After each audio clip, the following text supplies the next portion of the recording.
Hi, Sami. Hi, Tim. Welcome to the Couply Relationship Advice podcast. I am so excited to be here. I'm so excited to have you. And for everyone listening, I'll give a quick intro to the wonderful Sami Wunder. She is a leading international dating and relationship coach who specializes in helping high achieving women attract and keep romantic love. And Sammy's magic is this, and I've been binging her content, so I can definitely speak to this. But it's teaching specifically women how to balance strong relationship boundaries, but also maintaining feminine energy. And you've helped thousands of people get married, and if they are married, also bring their relationships back from the brink of divorce, Sami, which is so cool. And also, you've been featured in Time, Glamour, BBC, so much more. And for people listening to, Sami is living in Germany with her husband and their two boys. And I'm thrilled to have you here, Sami. Thank you for joining the show. Thank you for having me. I would love to hear more a little bit about your journey and how you got into the fascinating and wonderful world of love. I think two things. One was my own personal struggles with love, men, and relationships. Mm. I just couldn't figure out why, with being an attractive woman, being intelligent, being hardworking, being good hearted, why was it that I was having so many heartbreaking and negative experiences with men?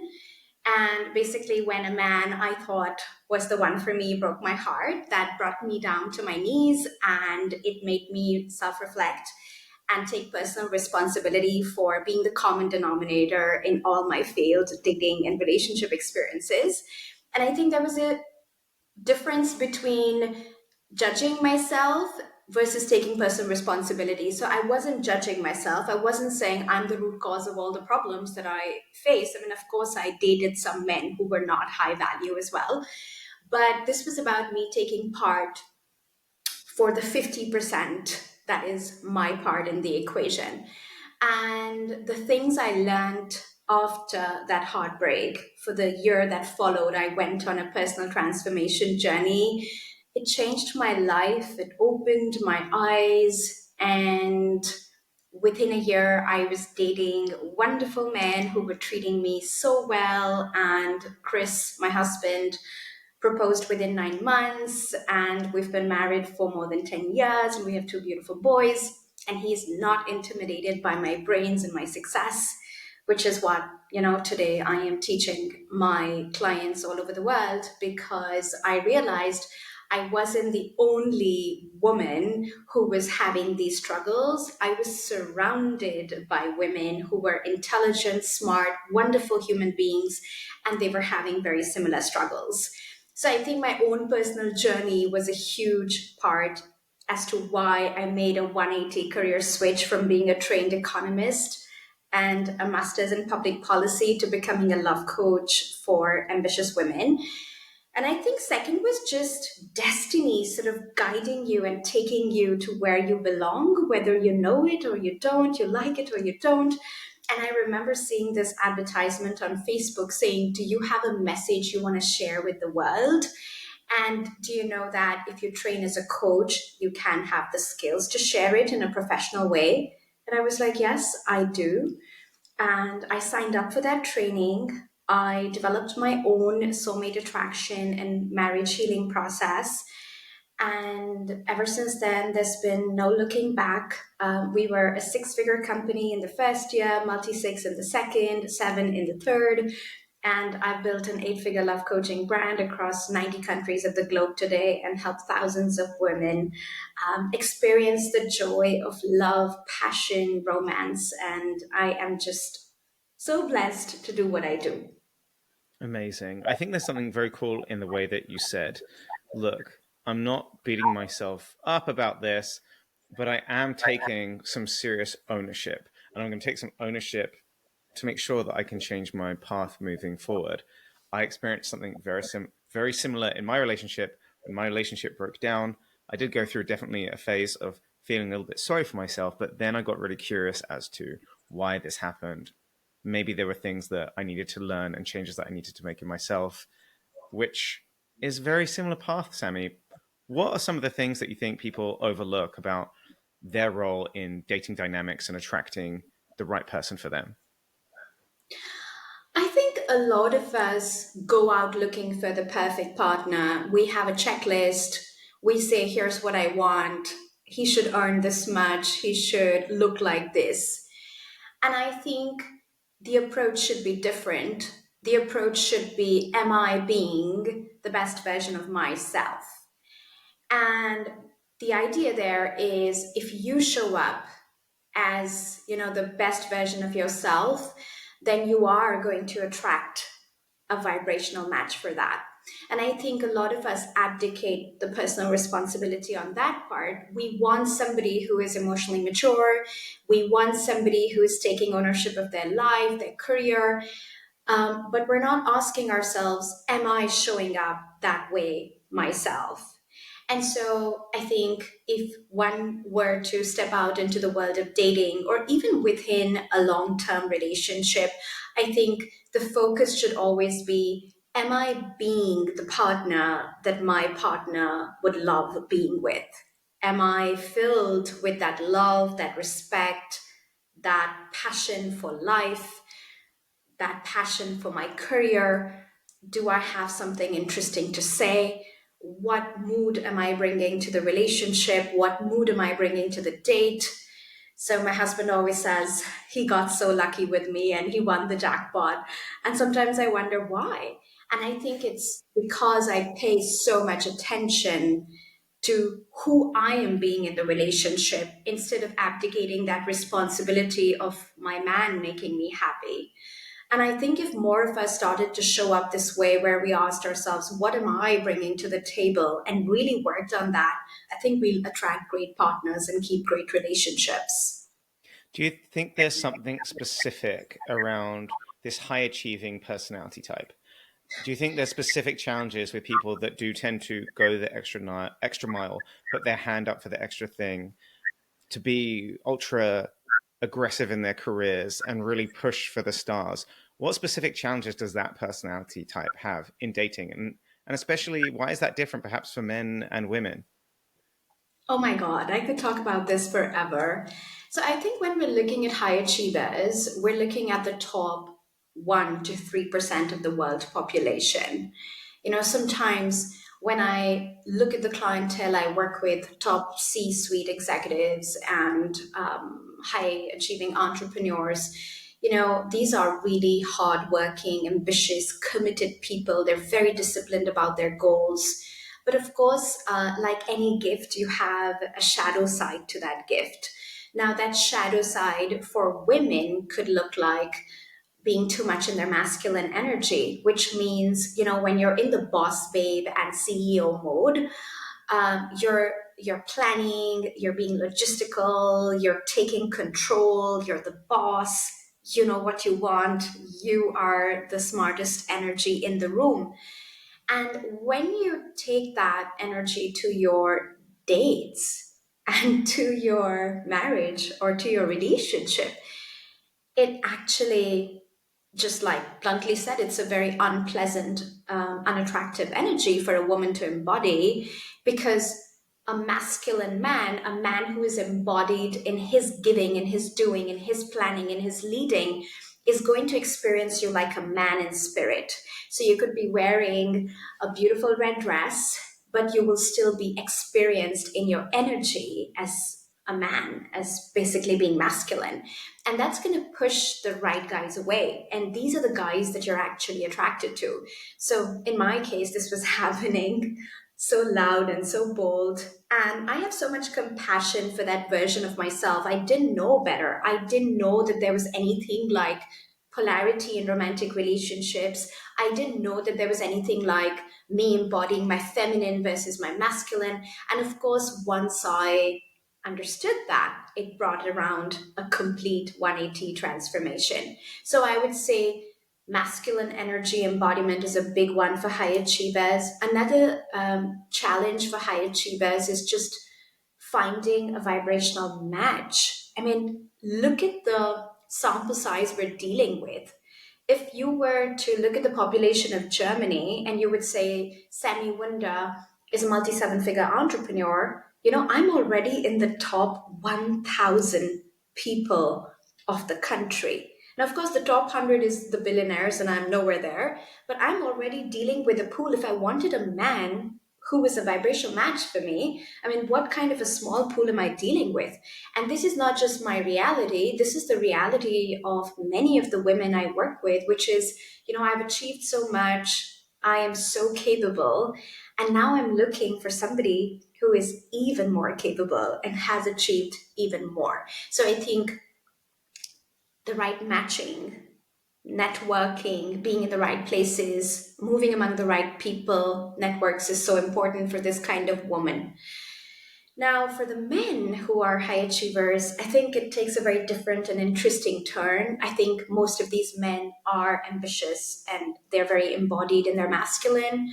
However, there could be that game playing happening because they are being eyed by all the women. So these men are very used to a lot of attention from a lot of women. And we don't hold it against them. But when you have that kind of choice and so many multiple options, it can lead to these men adopting more short term dating strategies versus long term dating strategies. So they're going to be spoiled for choice and they're going to date as many women as they can, bed as many women as they can, because dating then becomes about instant gratification versus about long-term partnership or seeking something long-term, which of course goes on to harm the top tier woman who is seeking this man. And this is why you will often notice very high achieving men and women at the top being single, which is Mm. ironical because when you look at them, you think they have everything. Why are they having such a hard time dating and finding the right person?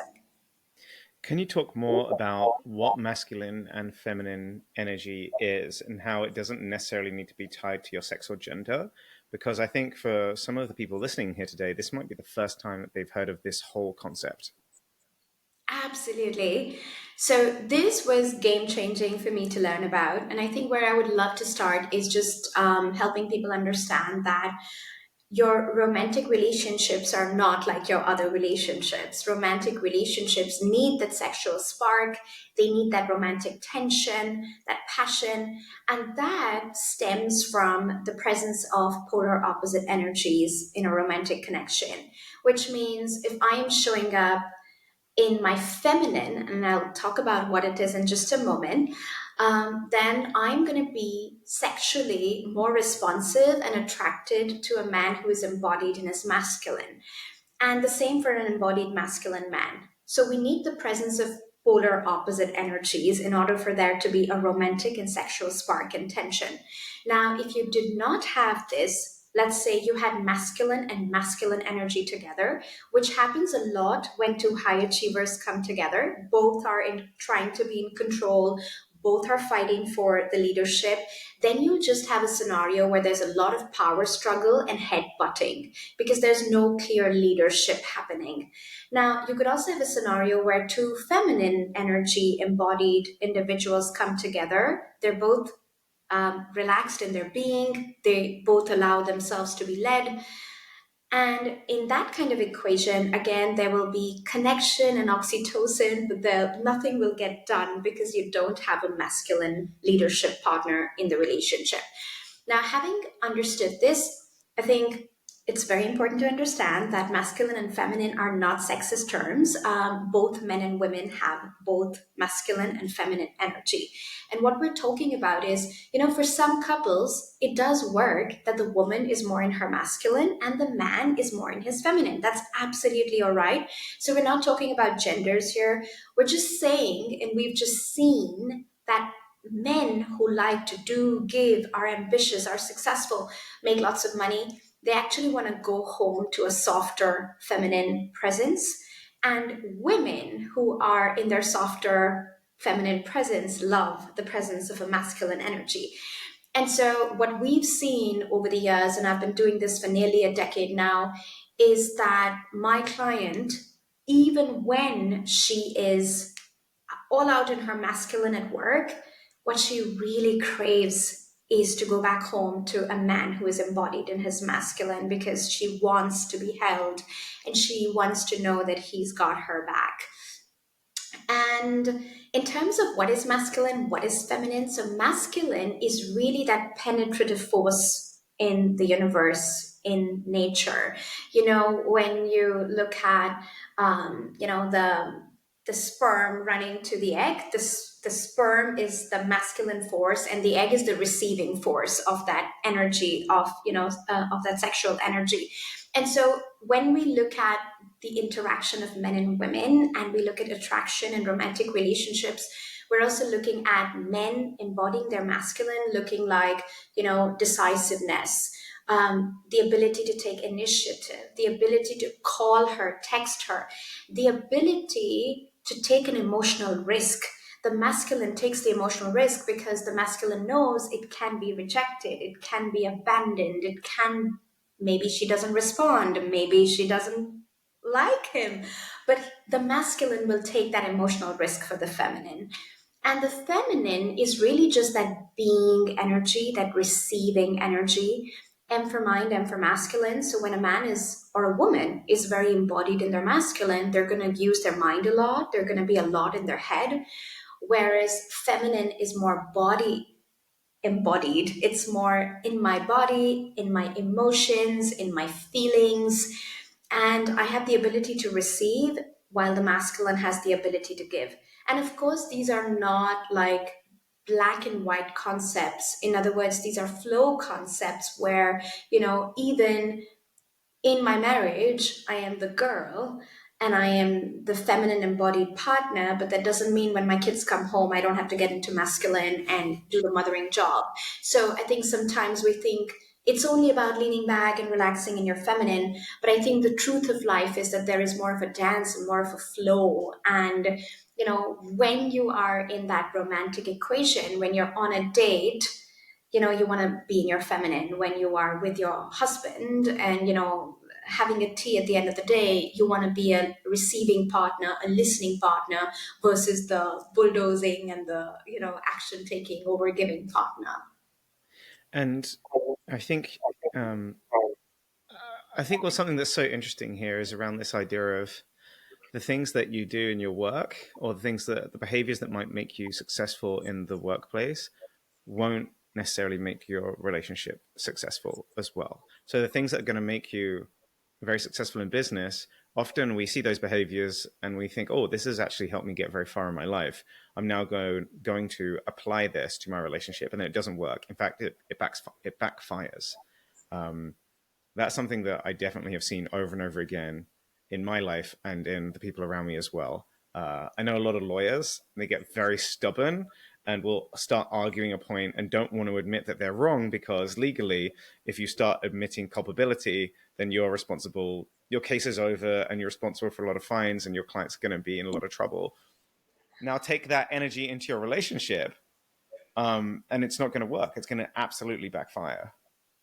It's going to destroy everything. I mean, when you look at Sheryl Sandberg's Lean In at Work, and if you try to apply that to dating, lean in love would look like texting the guy, calling the guy, chasing the guy, pursuing the guy, booking the date, paying the bill, and basically becoming the man. And yet, I think the lean in energy at work is so important.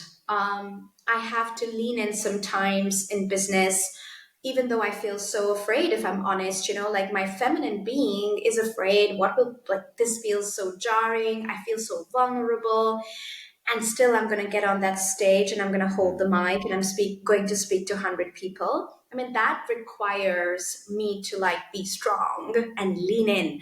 Whereas my if I started to like just be strong and lean in, I would become a very difficult person to be with in my private life. And I would repeatedly headbutt with my husband. I would repeatedly end up in power struggles. I would only care about being right versus my relationship.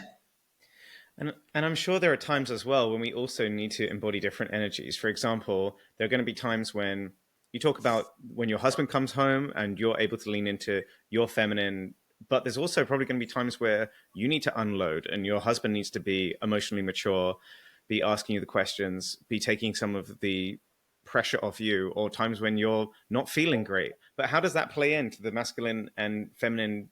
Um, how does that play into this polarity? Or is the polarity more around romance? And then when we get into our relationships, there's time where it's really important for a man to care for his partner, and that might be embodying more feminine energy. Do you see what I'm trying to say here? That's a brilliant question. I'm so glad you asked. So I like to think of romantic relationships as like think of a bike. It has two tires. And the front tire is sexual attraction that is based on polarity, masculine, feminine. It's based on romance. And the tire that is in the back is friendship. And I think friendship is such a huge component of a long term happy relationship. Hmm. So, what we're talking now about is, my husband is a great friend to me. And there are times where we will not think about polarity, but we will just think about being a good friend to each other.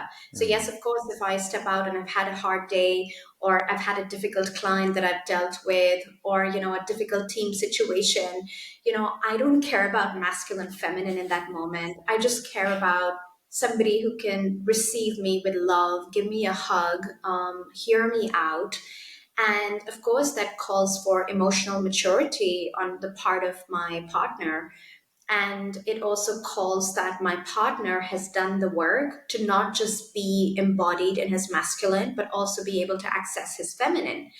And this is why I don't always recommend, and I am sorry to any alpha male who's listening to this. I actually feel like sometimes when I talk to alpha males, they need to connect a little more with their feminine side.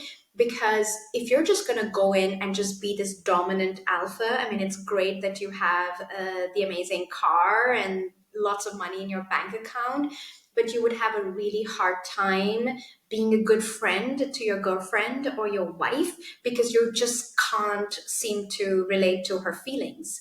And a Hmm. man can't relate to a woman's feelings if he's not done the work to relate with his own feelings. And so I think this is more about being a good friend. And Chris and I are great friends to each other. And I sometimes also have to be in my masculine. He just recently had a wisdom tooth surgery and he was totally down. And within those 3 days, I recognized, oh my God, this man does so much for me. Because when he stops, it's like the whole engine falls apart. And now I have to do so much more in the household, and I have to do so much more, picking up the kids from school and taking them to football. And I'm like, oh my God, you make my life so easy, honey. Get well soon. But I think it's a dance, and it's the dance between romance and friendship. And I think this dance probably at the beginning of our relationship is a little bit more on the romance side. And then these friendship areas become way more important as you go, as you transition from the sparks, from the limerence into this longer term relationship. Are there things that couples can trip up because you've got really good at getting couples into a relationship, you've got good at helping them create attraction by understanding polarity, by getting their own life in order, but then once you have someone else board that boat and now you're on this journey together, what are some of the things that you see kind of trip people up after that? I think boredom sets in. What I've noticed in Elevate, which is my signature program where we help women who are married and in relationships to have and create great relationships. What we find is that boredom can set in. Basically, you stop being curious about your partner and you feel like there is nothing new they can offer you.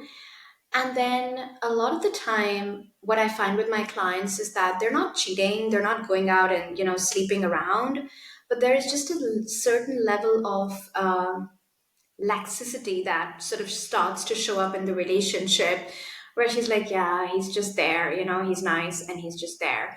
And it's Mm. not just a woman thing; it's also a man thing. Men also feel this way. Men, my guy friends have told me that I really love her, and we've been together 12 years now.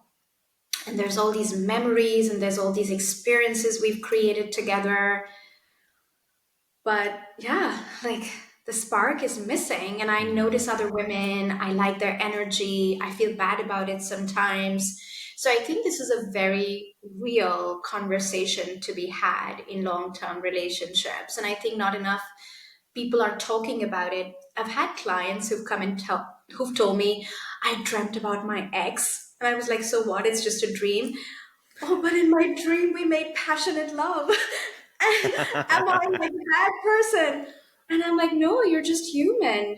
You're just human. And I think what happens is, and how I like to explain this, Tim, is that we put a lot of pressure on one person to meet all our needs. And we Mm. have so many needs. And sometimes, as high achievers, we have even more complex and nuanced needs than the rest of the population. This is not me being on a high horse. This is just me saying, I have experience with working with such people, and they're so complex, they're so nuanced in a good way, in a beautiful way. And then they put all this pressure on one person to be Batman, Spider-Man, He-Man, Daniel Craig, Brad Pitt, George Clooney. And it's like Elon Musk. And it's like, I like all of these energies, and they're all different types of masculine energy. Similarly, men can feel, I really love my girlfriend, but I like also her energy and I like her energy. And it's like, we then judge ourselves.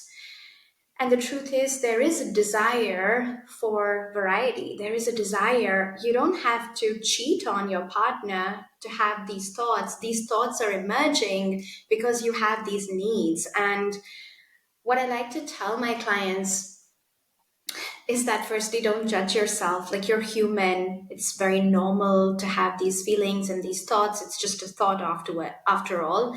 And I think the important thing to understand is, in a long-term relationship, you start to see that, the two needs we have from our partner, they're very contradictory needs. So Mm. in a long-term relationship, you have the need for love, and love is fostered through intimacy. So, when Chris and I can talk all day, and we can tell each other our deepest secrets, and we can tell each other everything about everything under the sun, and he's seen me not just in a glamorous gown, but he's seen me in a, rugged t-shirt at night. That is love, that is intimacy. And intimacy is fostered through closeness and familiarity. Whereas, what is the second need that we have in a relationship? It's desire, and it's passion, and it's sparks. And what is the biggest enemy of desire and passion and sparks? It is familiarity. Yeah. And so now we're sitting there with two competing needs, where we're like, I want to feel love with this person. I want to know everything about them. I want to tell them everything. And at the same time, I want them to create enough mystery, enough intrigue, enough distance for me to actually desire them and, want to take them home again the way I used to want to do it in the beginning. And I think this is the paradox that we're dealing with in long term relationships, that has to be very intentionally and actively managed and worked upon. Yeah, this challenge is a fascinating one because it's a true balance.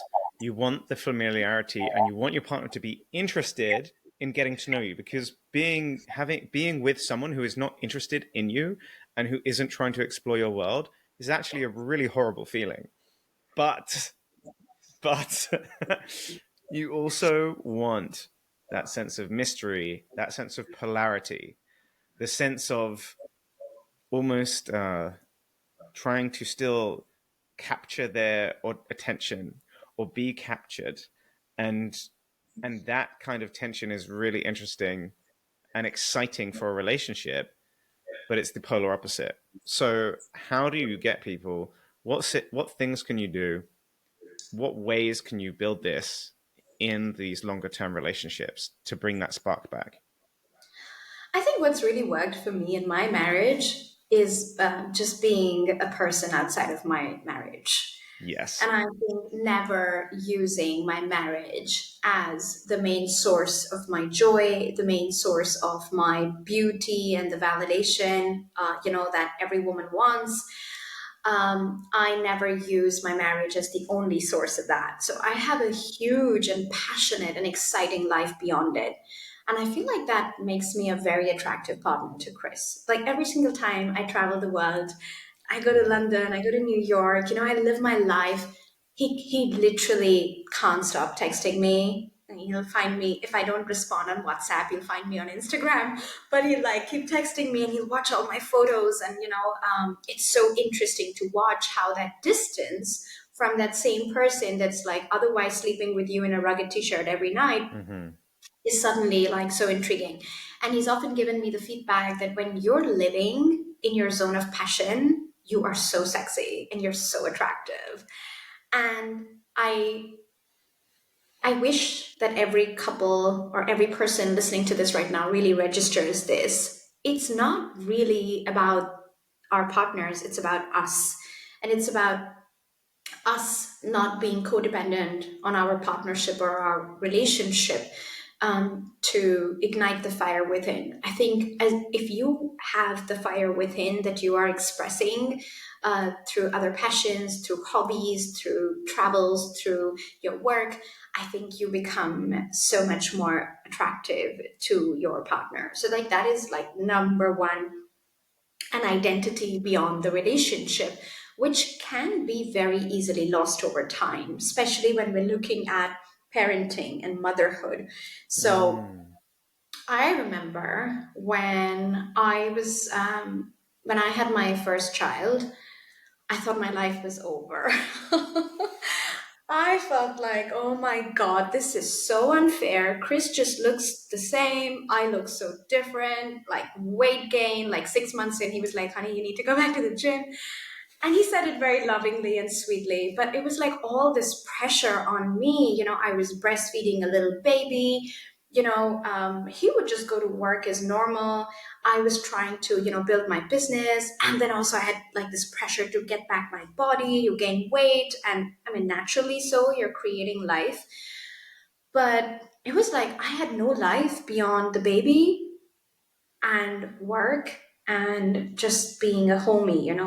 And I remember like a year in, I felt like I'm gonna go nuts. I'm gonna either, destroy my marriage, or I'm gonna start like, getting depressed. And I really need to get out and I need to reclaim myself. And, I went on this whole like postpartum, weight loss, getting myself back, getting my confidence back. And I think even in those dark moments, it was so helpful to have my business, have my passion, have that area where even if I was breastfeeding my son, I could still pick up the phone and post something and help somebody and answer a client.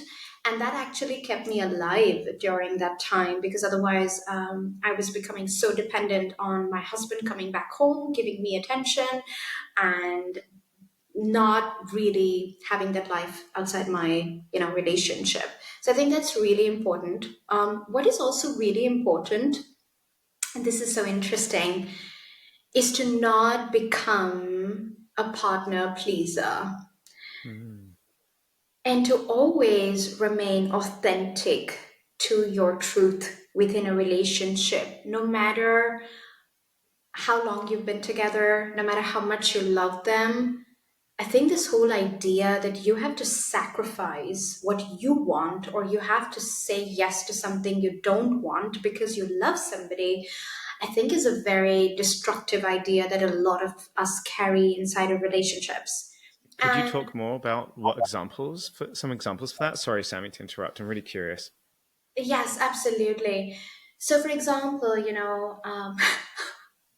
I remember for my clients, I did this Bumble and Tinder experiment where for Mm. 1 week I went on Bumble and Tinder just recently. I set up my own profile and I, chatted with lots of men. And basically, being 10 years married, I was totally out of touch with the process that my clients were going through. And they deeply appreciated that, I went and did all this work for them. And what was interesting was that I was just telling Chris, like, yeah, I'm going to go on Bumble, I'm going to go on Tinder, and, I'm going to like flirt with all these men and show my clients how to do it. And it worked so amazingly well. And then my husband suddenly looks at me and he goes, okay, and 1 week. And then I was like, what do you mean 1 week? I mean, I could run the experiment a little longer, like it doesn't hurt anyone. I'll just learn a little more. And he's like, 1 week. And it was so interesting for me how attracted I felt to him in that moment. Because what I was trying to do was test his boundaries and see if I can just be there, like not 7 days, but 10 days. And just like, yeah, just like, record these insights for my clients and, just like have a laugh and have a good time. Yeah, like, And my this is for work. husband, This is very, very, very clearly for work. it's I'm so getting I don't even want to do this. I really do not want to be swiping on these people. This is just for work. I have to. And I really felt so much attraction for my husband when he said 1 week. And it Yeah. was like, wow. And I tried to push that boundary. I think it was a subconscious testing that I was doing. Like he loves me so much. Can I just sort of run with this for like Hmm. 8 days, not 7? And I think that is what I mean by you do not have to sacrifice your sense of self respect or what doesn't make you happy in the name of love. And I think it makes you so attractive to the opposite sex. So whenever I'm a very strong woman. I've done so much. I know so much. But whenever my man sets the boundaries and he says, honey, like this and not like this, I actually find him hotter.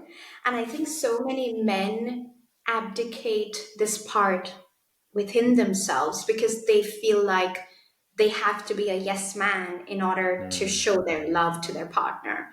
And of course, this goes both ways, men and women. I do think that, when Chris's ex wrote him on WhatsApp, I was like, what's she writing? And he was like, yeah, she's just asking for some childhood photographs and I'm just going to send them. I said, you're going to send them? You're going to like start talking to her? Like, this is the woman you were with for 5 years. And honey, I do not want you speaking with her. And of course, he also tests the boundaries and he also pushes a little bit. He's like, it's like here ages ago. We have 2 kids. We're married. I'm like, yeah, but no. Yes, but no. And I think it's also him subconsciously testing, right? And when I stand up for my boundaries, not, and I don't abdicate my dignity or my self respect in the name of love, I think he finds me very hot. It's very turning on. So I think this people pleasing thing or partner pleasing is something one has to be really careful about because over time, I think we're all subconsciously testing our partners Hmm. because you have to think of it this way. You have to think of it as, you know, these are mating strategies. You want to constantly make sure you are with a mate who is valuable, who values themselves, who has self respect. And I think we're subconsciously testing that. And what happens over time is people subconsciously test each other, and the other party starts to really abdicate their boundaries Hmm. and abdicate their truth. And without even realizing, the other party starts to lose respect and attraction for them. So if you want to maintain the spark and the passion, I think staying true to your principles and what you want is so powerful and so attractive. I think what I've seen as well in relationships around me is that men can also sort of abdicate the emotional leading of the relationship to their female partner. And not just that, but almost the part of the family culture building relationship when they have kids. I noticed this a little bit with some of my friends where they're not actually aware of what their schedule is or what they're doing or what their kids' schedule is. They're just sort of taking it day by day and they're constantly asking their partner, oh, where is so and so? Where is this kid going today? Where is this kid going today? And then I found myself starting to reach out to their partner because I was trying to book time with my friend. And I was like, wow, now I'm giving more labor to the person that's doing the majority of it because they know more stuff. And it's like it becomes a horrible circle. Um, and I could see how that can be very challenging in a relationship too if you get used to just abdicating. Okay, my partner's gonna lead the kids schedule or my partner's leading the kids nutrition, but I'm like a supporter for it. Cool, but then how far are you gonna let let that get away from you, because now you're starting to lose the reins. And in your partner's eyes, you're probably starting to just be seen as one of the children to also be managed and told what to do as well. I think it's very convenience based. I think the more convenience we have in a relationship, the more codependent we are in the relationship, Hmm. and the less spark we have in the relationship. Because we start to see our partners as, the overgiving partner that we can free ride upon. And I think that is a very destructive energy to have in a relationship. So I never let Hmm. my husband have an easy time, just so you know. He's always on his toes. He's such a great dad. And I actually believe it's one of the secrets to having a fulfilling relationship because deep inside, you may not like to hear this, not you, but one may not want to hear this, but deep inside, we all want to find meaning and value and contribution in our relationships. And Hmm. the more that lady or that wife or girlfriend is taking over, the less invested this man is in his own marriage, in his own kids, in his own relationship.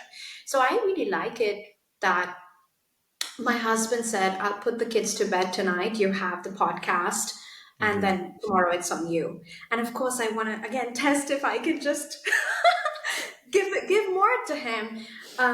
But no, that's not how it works. You have to stay invested in this thing that you're creating. And I think both parties should keep each other accountable for that investment. I think one of the things that you've spoken about in this podcast, which is so fascinating to me, and it's kind of this tragic trap in which so many people out there become defined as a wife, or they become defined as their relationship, and they will put it on they put the day they got engaged on their Instagram bio, the day they got married, and then like they tag their partner who never has any photos on Instagram. It's always like the opposite person, but people almost define themselves solely Mm. by this. And then as their partner, I imagine that that's so much pressure because your partner's focus is on you and your relationship. And while that on paper looks like, oh, that makes sense to that makes logical sense that that is going to be a great relationship. Polarity, distance, the attraction comes from being close, but it comes from distance and being separate because it's like a fire, right? The question is, how can people get the spark back? And think of it like a fire. If you push it down with all the wood and it's compressed with leaves and everything is so pushed down, it's not going to catch fire. It needs space, it needs room to breathe, and that's how the flames can grow. Yeah, I think what you're talking about is sovereignty and not being codependent. And I think this I see with a lot of my clients, and it's not their fault. I think this is how they think love should look Mm. like. But this hyper attachment to, I'm a woman who is with this man, and the whole world should Mm. know that this is my man. And now this man also has to post photos with me, and this man has to, proclaim to the world, which I think are all healthy signs if they come from a space of inspiration and joy versus obligation, right? Like Mm. nobody should be feeling obligated. I think this is again a paradox in romantic relationships because we feel that sense of obligation. Like I cannot tell you the number of people who work with me as my clients who post really happy photos of themselves on Instagram and Facebook, but they're having a really hard time in the background. Mm. And it's Mm. because this obligation energy that we have to look a certain way to the world and we have to appear a certain way. So often, like, I think that construct, so much energy goes into presenting a construct to the public. If Oh, that energy was instead focused within on how can I again show up as the best possible partner, how can I be a sovereign being that is coming into this, the queen that comes together with a king because she wants to and he wants to and not because anybody's obligated to. I think that is so fiery and so passionate. and this can be tough, especially with that high achiever personality type, because they want to do everything perfectly. And at work, if you've come up from school, You do your grades perfectly, you get the great exam. You present yourself perfectly at work. You present yourself as indestructible. You get the promotion.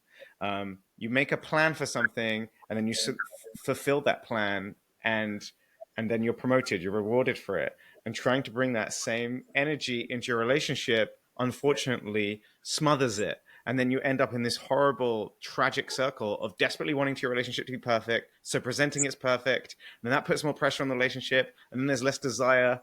And then there's less intimacy. And then so to try and get it, you present and you start creating a very interesting, tragic spiral, which I think we've explored really well today.